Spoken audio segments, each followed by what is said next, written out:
शरद पवार गटाचे आमदार रोहित पवार बोलत आहेत मुंबईमध्ये, थेट जाऊया।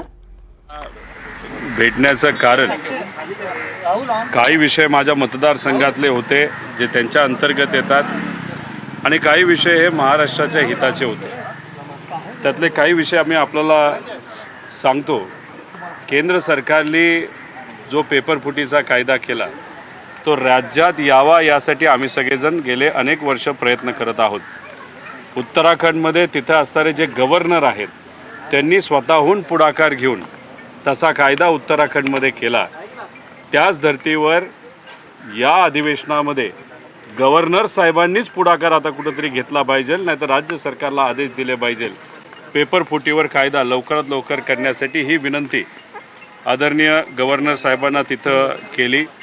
त्याच्याचबरोबर तुम्ही जर बघितलं असेल तर गव्हर्नर साहेबांचं जे गेलं भाषण होतं त्या भाषणामध्ये तिथं विविध महामंडळ हे करावीत असे आदेश त्यांनी राज्य सरकारला दिले होते, ज्याच्यामध्ये विविध समाजनिहाय हे मंडळ तिथं शासनाने करावे असं सांगितलं। खरं पण शासनाने ते महामंडळ केली, पण त्याला फक्त 5 कोटीचा निधी गेल्या अधिवेशनामध्ये दिला, पण तिथं कुठेही मनुष्यबळ दिलं गेलं नव्हतं।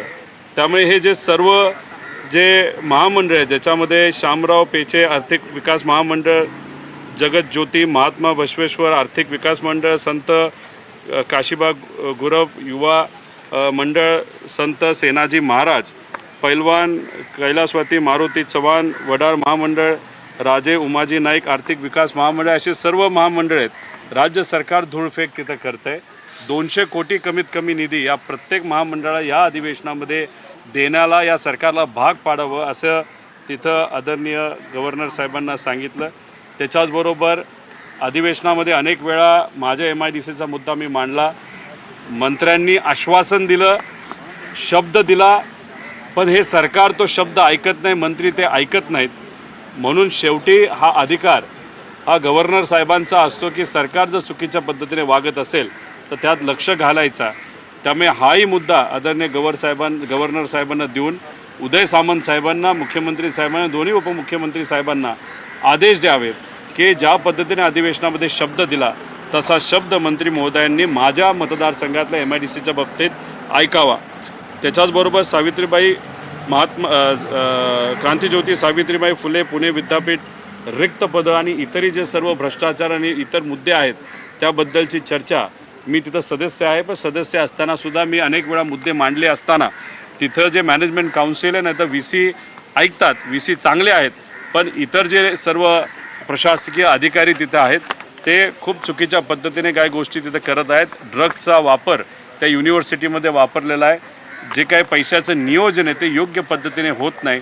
60% जास्त तिथं जी जागा आहेत त्या सगळ्या भरतीच्या बाकी आहेत। त्याच्याचबरोबर मराठीच्या प्रोफेसरला इंग्लिश शिकवावं लागतं, अशी परिस्थिती ही या जगात नाही तर या देशामध्ये अतिशय नावाजलेली युनिव्हर्सिटी क्रांतिज्योती सावित्रीबाई फुले युनिव्हर्सिटी तशी ती परिस्थिती आहे। त्यामुळे आपण प्रमुख म्हणून त्याच्यामध्ये लक्ष द्यावं आणि त्याच्याचबरोबर माझ्या मतदारसंघातला जो शेतीच्या पाण्याचा मुद्दा आहे जो MWRRच्या अंतर्गत येतो आणि त्याचे प्रमुख हे गव्हर्नर साहेब आहेत, तसा हे सगळे मुद्दे आदरणीय गव्हर्नर साहेबांबरोबर त्यांच्यासमोर घेतले, चर्चा झाली।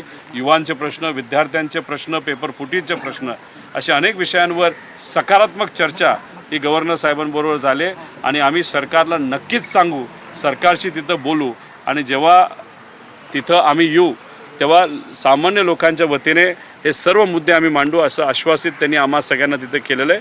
त्यांच्या मनापासून मी आभार व्यक्त करतो। सर हिंदी में ब्रीफ कर दीजिए। पुण्यातून मोठ्या प्रमाणात वेगवेगळ्या गोष्टी बाहेर येत आहेत। अगोदर